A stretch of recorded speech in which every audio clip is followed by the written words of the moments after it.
from your perspective, what should be considered as a conflict and what should not be considered as a conflict between of interactions between members? What I have in mind when I think about conflict is whenever, as a leader, I need to manage people and manage the interaction between people rather than us focusing on the goal, it means that something it's wrong there's some kind of conflict, right? So whenever I'm shifting my focus from um, the goal to not offending someone. Let me see how do I explain this to Madalena so I don't offend her. Let me see how do I explain to Madalena that she needs to work with Florin and I don't offend Florin. Or let me see how can I, now we're not able to take these new clients because I know Madalena and Florin, do not get along together.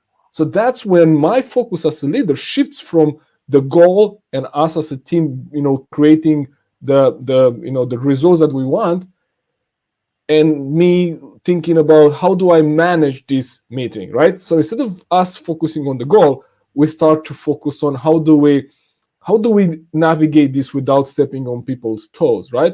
And this comes from the fact that some people are unaware that they might be offending others, and some other people might be too sensitive to any kind of comments and take those things personally. And this is again the diversity of personalities on the team, right?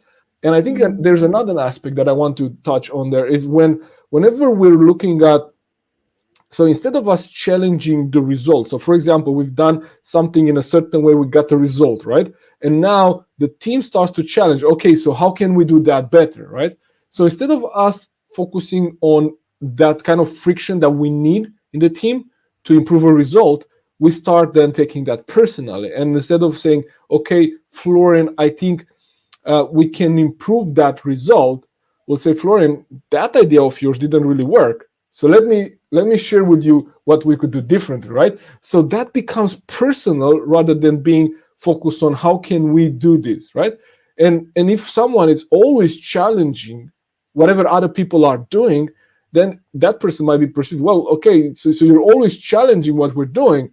Like now, it's the time for you to show what you're doing. So that becomes the kind of interaction we don't want to have in the team. So whenever we cross that boundary from focusing on the results and we start focusing on managing the conversation and managing relationships, that starts leaking energy for us, as a team, and it becomes dangerous. It's not helping the team anymore.